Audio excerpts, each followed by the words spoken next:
Kwenye mada yetu ya siku, mtazamaji wa Asubuhi Njema, mada yetu leo imeelekea jijini Dar es Salaam kule maeneo ya Kawe. Amina Juma yuko tayari kutupitisha kwenye maendeleo yaliyopatikana kwenye nyumba za Mama Samia ama Samia Housing Scheme. Amina Juma kutoka Kawe, naomba pokea matangazo haya kuelekea kwenye mada yetu ya siku.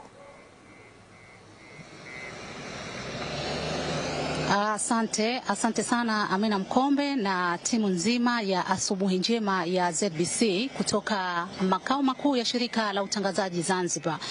Mtazamaji wa shirika la utangazaji Zanzibar, tupo katika eneo la Kawe jijini Dar es Salaam, tukiuangazia mradi wa nyumba za Samia. Mradi huu unajulikana kama Samia Housing Scheme. Ni mradi wa kipekee ambao umejengwa katika eneo la Kawe, halmashauri ya manispaa ya Kinondoni jijini Dar es Salaam, ukilenga kuwapatia wananchi makazi bora na nafuu kwa familia ambazo zinahitaji nyumba zenye ubora na viwango vya hali ya juu. Lengo la mradi huu ni kuhakikisha unawapatia wakazi wa maeneo haya ya Kawe na maeneo yanayozunguka makazi salama, hususan familia ambazo zina kipato cha hali ya kati. Tumefika katika mradi huu na tutajionea namna mradi unavyoendelea, mradi umegharimu kiasi gani, nani anatekeleza mradi huu. Yote hayo tutapata kuyajua tutakapozungumza na meneja wa mradi, mhandisi ambaye tuko naye hapa, atatueleza. Lakini kabla ya yote tujionee namna nyumba hizi zilivyo na namna zitakavyokuwa mara baada ya mradi kukamilika. Ungana nasi ili uweze kujionea.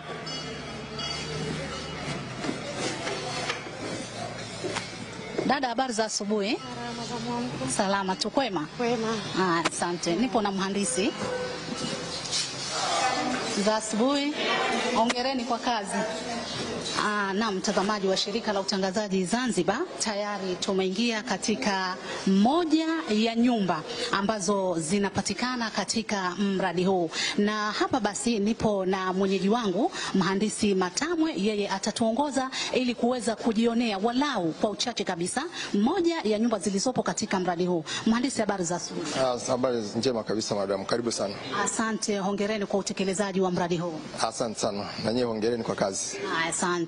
Uko live na shirika la utangazaji Zanzibar, hivyo watazamaji wangependa kujionea namna mradi huu ulivyo, muundo wa nyumba na vitu vinavyopatikana katika mradi huu. Asante sana mtangazaji.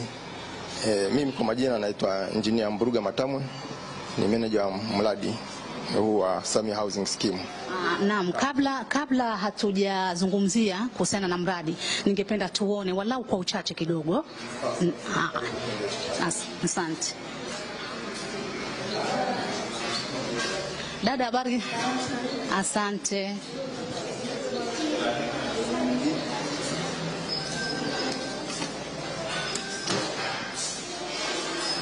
Mhandisi Matamwe, hapa ni wapi? Hii ni nyumba ya vyumba vitatu. Hapa ni sebleni, ambapo hii nyumba ya vyumba vitatu ina square mita takribani 90.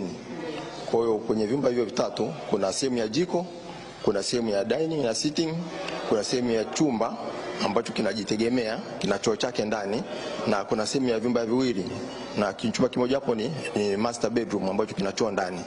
Kwa hiyo hapo tunakwenda kuona, na kuna sehemu, kila chumba kina makabati yake, na jikoni kuna makabati yake. Yaani wewe kama ukishakuwa umechukua hii nyumba hii, unakuja ni vitanda tu, unakuja navyo na nguo zako, milango, makabati ya jikoni, makabati ya nguo, vyote unavikuta.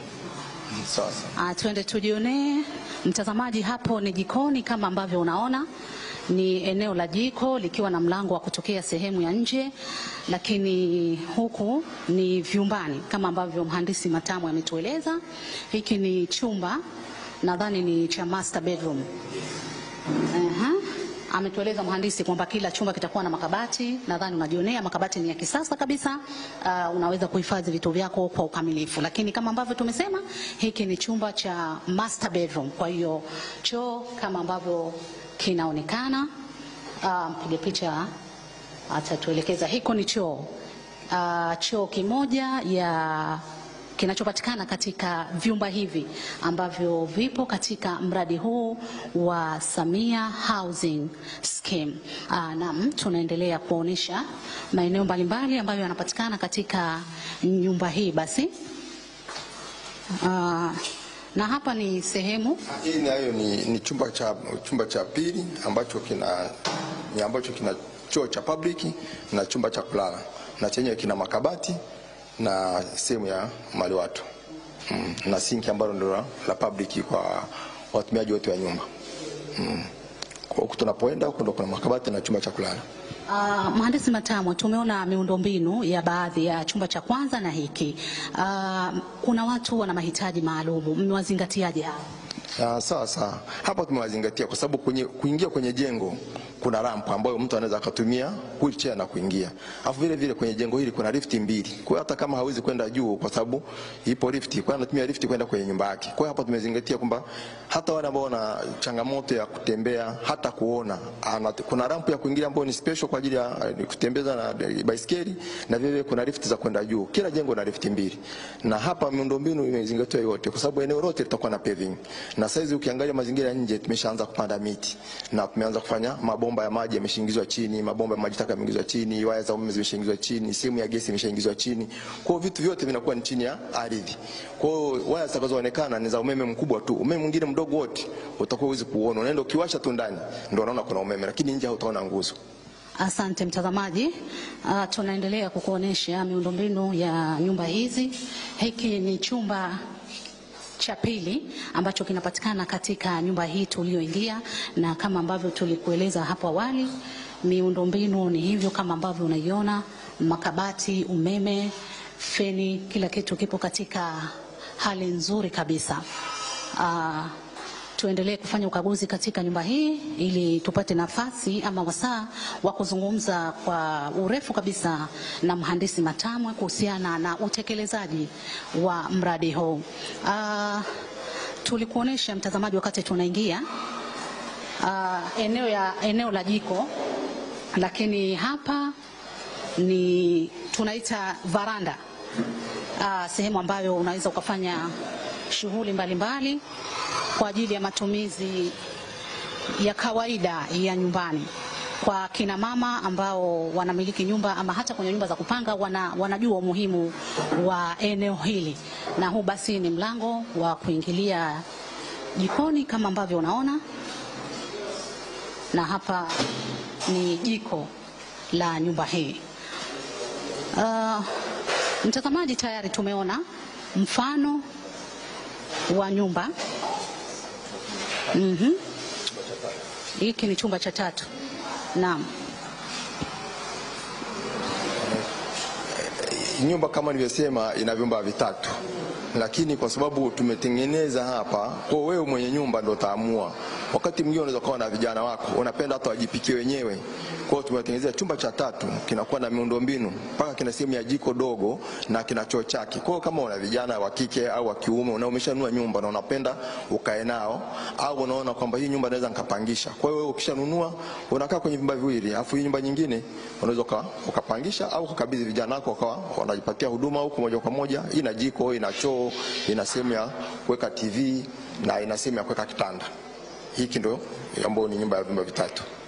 Na mtazamaji, mhandisi Matamwe ametueleza mfano wa nyumba ya vyumba vitatu. Tumejionea chumba cha kwanza ambacho ni master bedroom, lakini tukaona chumba cha pili, na hiki ni chumba cha tatu. Chumba kimejitosheleza kabisa, kina miundombinu mpaka ya kupikia kama ambavyo unaona, sehemu ya jiko, makabati, lakini choo na chumba chenyewe ni cha kutosha kabisa.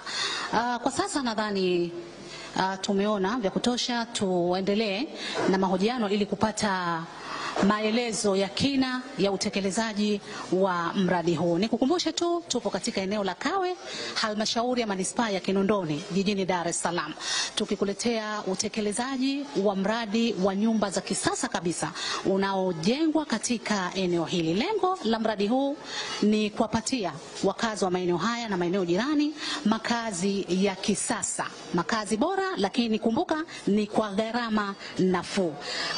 Ni shilingi ngapi? Mhandisi Matamwe atatueleza kwa urefu kabisa. Mtazamaji, tumeona Nadhani sasa umefika wasaa wa kupata maelezo ya kina kuhusiana na mradi huu, na kama ambavyo tulikueleza hapo awali, Mhandisi Matamwe ndiyo mwenyeji wetu. Naam, mhandisi, ungewaeleza watazamaji wa shirika la utangazaji Zanzibar, mradi huu unatekelezwa na nani? Mradi huu unatekelezwa na Shirika la Nyumba la Taifa. Shirika la Nyumba la Taifa kwa mujibu wa katiba ndo Shirika la Nyumba la Taifa ambalo linashughulikia nyumba za kupangisha na nyumba za kuuza. Kwa hiyo hapa mwananchi yote anaweza kumiliki kiwanja mjini na anaweza kumiliki nyumba mjini. Ndio maana ukitaka katikati ya mji Upanga, unakuta mtu yote anaweza kumiliki, sio lazima mfanyakazi wa serikali. Hata ambao ni wafanyabiashara, mkulima anaweza kumiliki nyumba kupitia Shirika la Nyumba la Taifa. Tumekuwa serikali ya awamu ya 6 na hata zile zilizotangulia zimekuwa zikitekeleza miradi mbalimbali kwa malengo tofauti. Lengo la mradi huu ni lipi hasa? Lengo la mradi huu hasa katikati ya mji wa Dar es Salaam hapa Kawe, ambapo ni sehemu mojawapo ya katikati ya mji. Lengo ni kupata wananchi wengi ambao wanaishi hapa Dar es Salaam wapate makazi bora.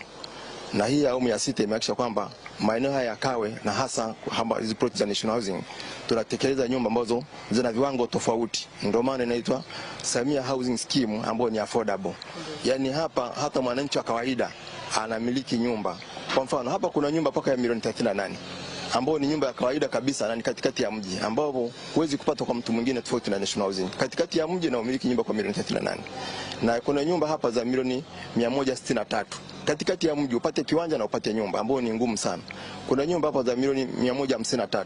Katikati ya mji upate kiwanja na upate nyumba, ambapo nafikiri ni National Housing tu ndio wanaweza kutoa hiyo huduma. Wengine wote watakwambia kiwanja kwanza milioni 100 na nyumba itakuwa milioni 300, lakini kwa National Housing na wameamua kutekeleza hili kwa kukidhi mahitaji ya wananchi katikati ya mji hapa, kupata nyumba za bei nafuu na kwa urahisi wa kufanya kazi.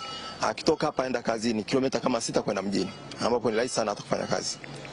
Tumetembelea moja ya nyumba zilizopo katika mradi huu na tumeona muundo wake. Umetolea mfano kwamba hii tuliyotembelea ina vyumba 3 na miundombinu ambayo ipo. Je, nyumba zote ambazo zinapatikana katika mradi huu ni za muundo huu ama ziko za miundo tofauti tofauti? Hapa kuna nyumba za miundo 3. Kuna nyumba ya vyumba 3, kuna nyumba ya chumba kimoja na nyumba ya vyumba 2. Muonekano kwa nje majengo yameonekana yote yanafanana, lakini kwa ndani kuna nyumba ya vyumba 2, chumba kimoja na vyumba 3. Hiyo tuliokuonyesha ni ya vyumba 3. Lakini ukiangalia kile chumba cha nje, ukiona majengo mengine, hiyo kuna mtu amenunua hicho chumba tu. Anamiliki hicho chumba tu na yeye atakipangisha kwa biashara yake anazotaka. Na mwingine amenunua vile vyumba 2 tu. Yeye kwa hela yake ameona anaweza kununua vyumba 2 na anaweza kupangisha au akaishi yeye. Kwa hiyo hapa kuna nyumba za aina 3 hapa. Kuna maeneo mengi katika halmashauri ya manispaa ya Kinondoni. Kwa maana ya halmashauri zenyewe ziko nyingi, Ilala, Ubungo, Temeke, Kigamboni. Kwa nini mradi huu ukatekelezwa hapa katika eneo la Kawe? Sababu moja wapo kwamba hapa kwanza tuna ploti moja kubwa. Ya pili ni karibu na mjini. Na ya tatu hapa Kawe na Mbezi chini na Mkocheni zimeungana. Kwa hiyo watu wengi uhitaji wa nyumba kwa maeneo haya ni makubwa sana. Lakini vile vile hii ni awamu ya kama ya 3 tunatekeleza hii miradi. Kuna Temeke tumeshafanya mradi. Kigamboni tumeshafanya mradi. Ubungo tumeshafanya mradi. Na hapa sasa ndo sasa tumefanya mradi ambao unafikiri sasa tumeanza mwaka 2022 ambao sasa umeonyesha picha kubwa ya Shirika la Nyumba la kuendeleza makazi bora kwa wananchi. Gharama za mradi zikoje? Mradi umegharimu shilingi ngapi? Na unatarajiwa kukamilika lini? Huu mradi umegharimu bilioni 48. Na kufika mwezi wa 6 kila mwananchi atakayepata nyumba yake. Kama ulivyojionea, marumaru tushaweka, sasa tunaweka vibaraza, lift wapo wanafunga, generator tumeshaandaa eneo la kufunga, ikifika tu ni kuweka transformer wa TANESCO tumeshaweka umeme, tunasubiri kufunga transformer. Sasa tunafanya maeneo ya nje. Miundombinu yote ya nje tumeshaiweka. Yote imeshawekwa chini. Kwa hiyo tunasubiri kuweka paving, eneo lote litakuwa na paving. Ukiachana na lifti ambayo umesema inafungwa, miundombinu ya umeme, ni miundombinu gani mengine inapatikana katika mradi huu? Hapa kutakuwa na maji safi ya kutoka idara ya maji na kutakuwa na maji taka. Kuna miundombinu imeshajengwa ambayo tayari imeshajengwa tayari kwa ajili ya kuonekana kwenye siwa ya serikali. Alafu kuna generator itakuwepo. Kuna miundombinu ya gesi kwa sababu nyumba ni za kisasa, hategemei kwa mtu atumie mkaa. Kwa hiyo kuna miundombinu ya gesi, kuna miundombinu ya TV, yani kama hiyo inavyoruka, baadaye wewe mwenye nyumba tu hataona waya. Kwa hiyo ni kuchomeka kwenye soketi, waya ziko pale pale zimeshawekwa. Kutakuwa na miundombinu ya kamera kwa ajili ya usalama, na kuna vibanda vya walinzi kama unavyoona, kila geti na kibanda cha walinzi. Kwa hiyo wakija hapa usalama ni wa uhakika. Hapa kuna maji safi, yatakuwepo vizuri kabisa. Utekelezaji wa miradi hii unakuwa na athari za kiuchumi kwa maana ya positive effects. Mradi huu una athari gani hususan katika eneo hili la Kawe? Hapa tuseme kwamba athari kubwa ambayo wamepata ni kunufaika kipato. Sisijiite kama athari au kama changamoto. Watu wamenufaika, watu wakao wote wamepata kazi hapa. Na wananchi wengi wamenufaika kwa sababu National Housing tunapotekeleza mradi maeneo yale, kwanza tunaanza na wananchi. Hata mwenyekiti wa serikali ya mtaa hapa, kwanza tulimwambia tuletee wafanyakazi anaofikiri wanaweza kufanya nguvu kazi. Kwa nguvu kazi hapa 80% ni wananchi wa Kawe.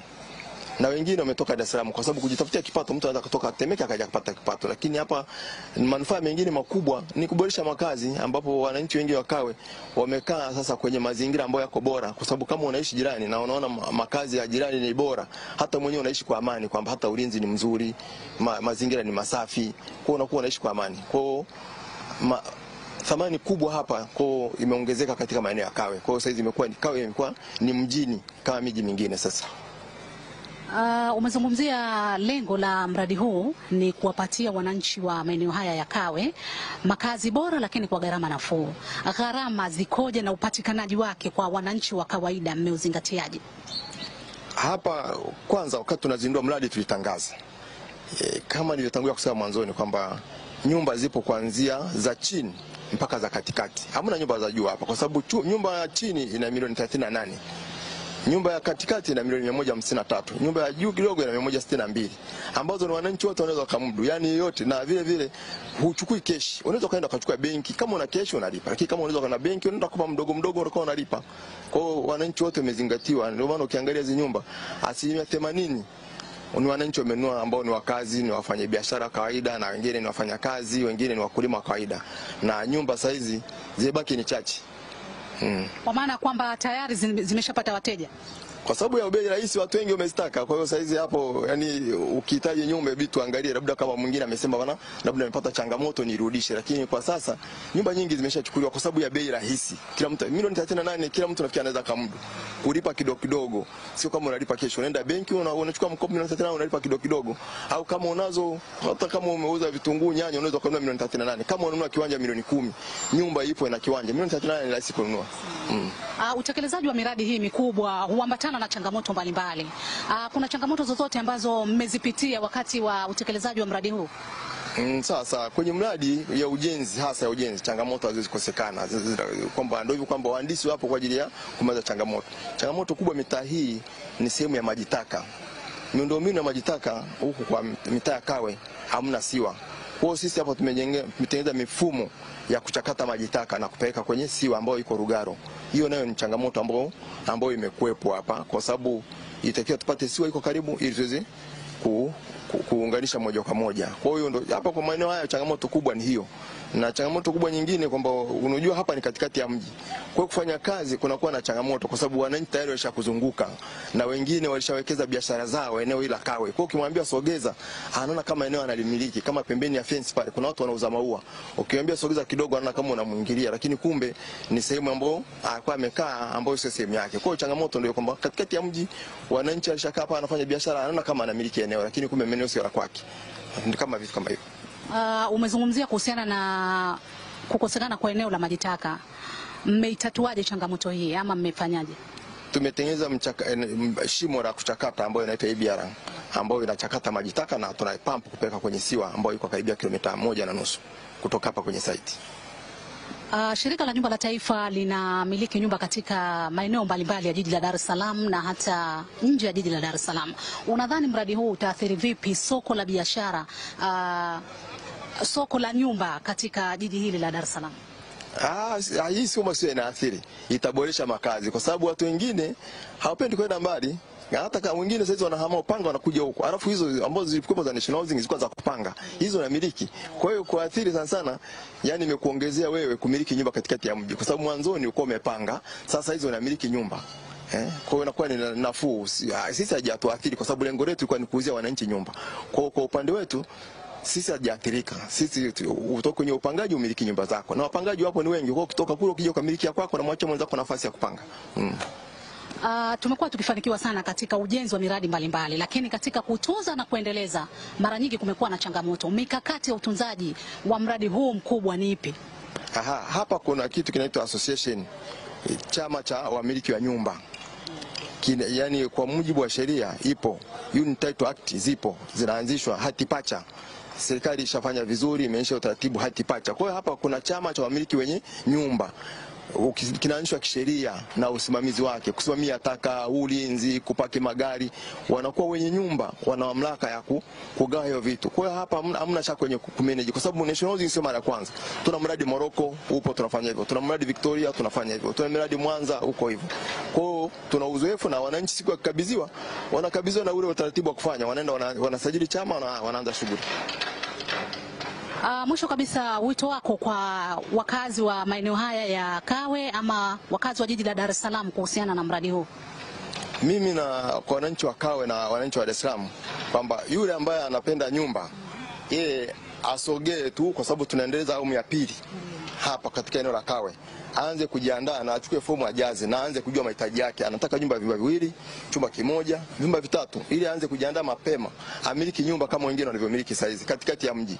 Badala ya kwenda umbali nje ya mji, wajiandae kumiliki, kwa sababu hata mtu ambaye uzuri, hata kama unatoka mkoani, unaweza kumiliki nyumba kama unapangisha, unapata biashara.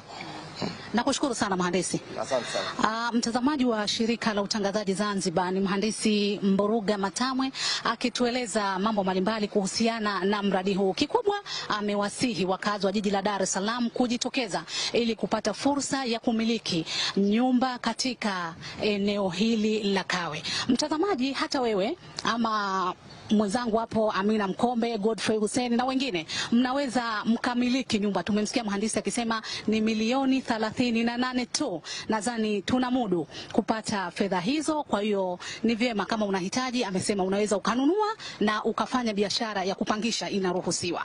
Nikukumbushe tupo katika eneo la Kawe, halmashauri ya Kinondoni, jijini Dar es Salaam, tukiangazia mradi wa nyumba za Samia. Ni nyumba bora kabisa zinazolenga kuwapatia makazi bora wakazi wa maeneo haya ya Kawe, lakini pia na maeneo ya karibu ya jiji la Dar es Salaam. Bado tupo katika eneo hili, tunaendelea kutembelea, lakini tutapata fursa pia ya kuzungumza na vibarua ama wafanyakazi waliopo katika eneo hili. Mradi bado unaendelea kutekelezwa katika hatua za mwisho, hivyo tutazungumza na vibarua ili waweze kutueleza ni kwa namna gani utekelezaji wa mradi huu umewasaidia ama kuboresha maisha yao ama uchumi wao wa kila siku. Ni mradi wa Samia Housing Scheme katika eneo la Kawe. Kama ambavyo unaona, harakati zinaendelea za kumalizia ujenzi, na kama ambavyo mhandisi Mburuga Matamwe ametueleza, hivi karibuni mradi huu utakamilika na kuzinduliwa. Ni vibarua hao wakiendelea kuboresha ama kufanya maboresho ya miundombinu katika eneo hili la mradi huu wa Samia Housing Scheme. Tupo na dada hapa. Dada, habari za asubuhi? Salama. Unaendeleaje na kazi? Naendelea vizuri. Unaitwa nani na unaishi wapi? Mimi naitwa Kezia, nimetokea Chamwino, wilaya Chamwino, Dodoma. Umetokea Chamwino, wilaya Chamwino jijini Dodoma. Kutoka Dodoma mpaka Dar es Salaam? Ndio. Ni shughuli gani ambazo unazifanya hapa katika mradi huu wa nyumba za Kawe? Usafi. Usafi. Ni kwa namna gani mradi huu umekusaidia? Umesaidia mambo mengi. Kusomesha watoto, kukizi mahitaji, kununua viwanja, kujenga.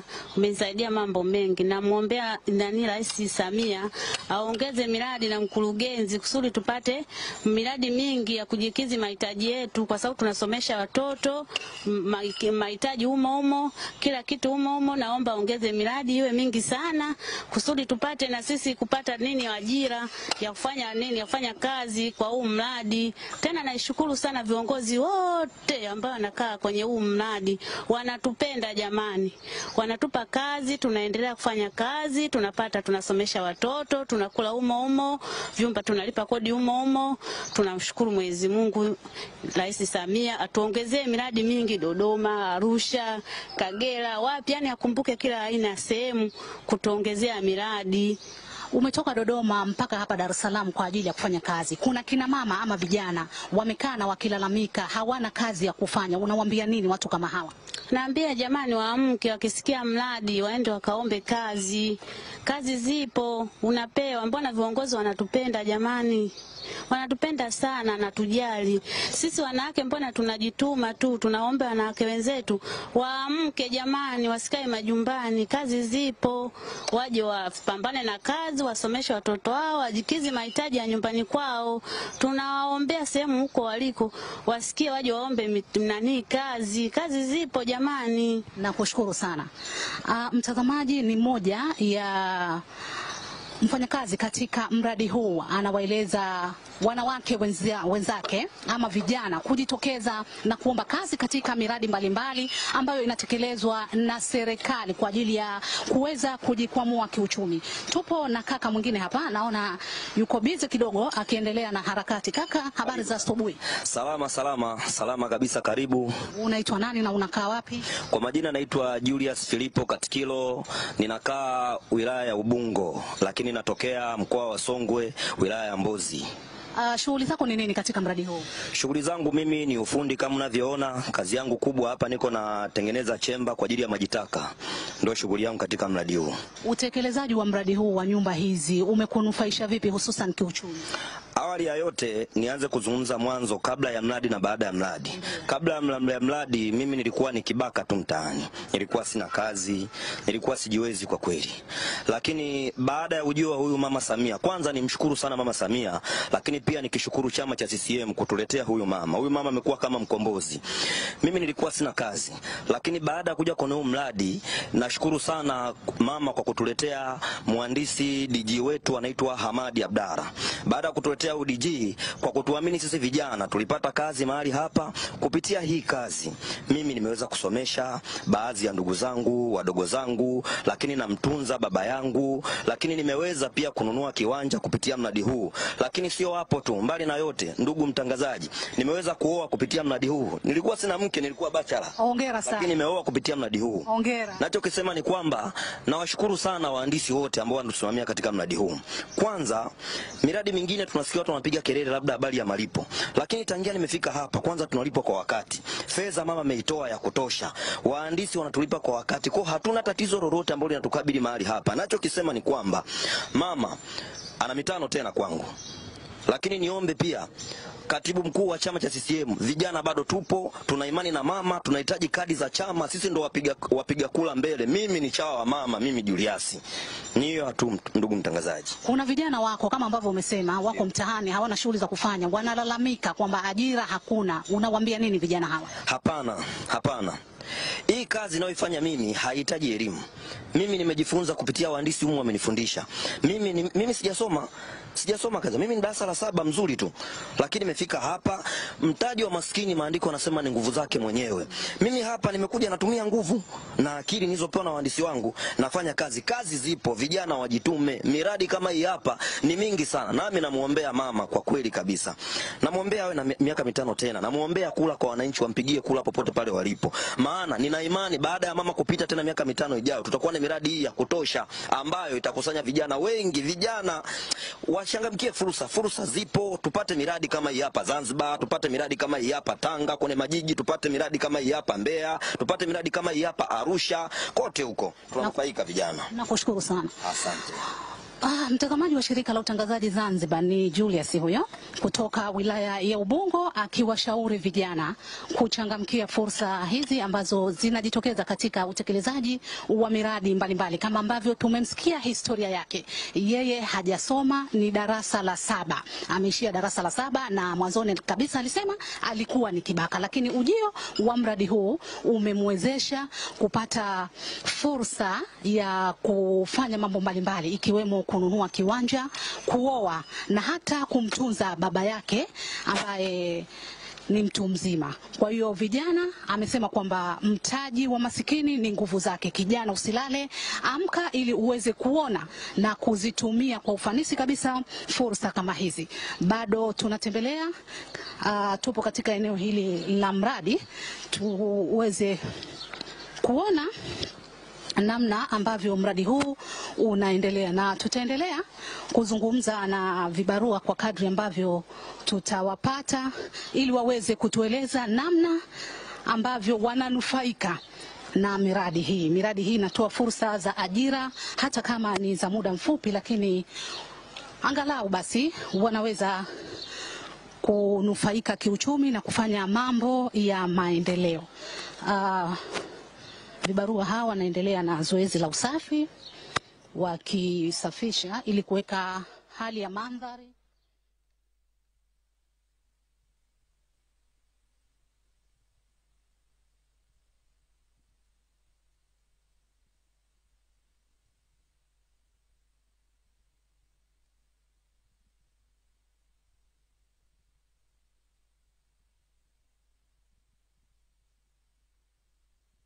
Eneo la Kawe, halmashauri ya manispaa ya Kinondoni, jijini Dar es Salaam. Miradi hii ipo mingi. Tumemsikia mhandisi Mburuga Matamwe, meneja wa mradi, akieleza namna shirika la nyumba la taifa linavyotekeleza miradi hii katika wilaya mbalimbali za halmashauri ya jiji la Dar es Salaam. Amesema tayari miradi hii imefanywa katika eneo la Temeke, Ilala na maeneo mengine, na hapa ni katika halmashauri ya manispaa ya Kinondoni katika eneo la Kawe. Bado tunatembelea mtazamaji, hizi ni na meneja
Na mtazamaji wa shirika la utangazaji Zanzibar, ni eneo la Kawe, mradi wa nyumba za Samia.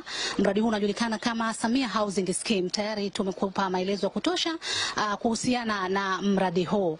Na kufikia hapa basi hatuna la ziada kutoka hapa Kawe jijini Dar es Salaam. Turejeshe matangazo haya kwenu studio kwa Amina Mkombe kuendelea na kipindi cha Asubuhi Njema. Kwenu studio.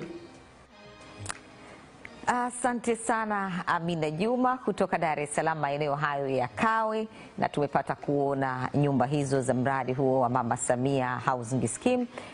Kwa hakika kila ambaye anastahili kumudu, basi serikali iko tayari kupokea fedha yake kwa ajili ya kununua nyumba hiyo na akapokea. Asante sana Amina Juma, endelea na majukumu.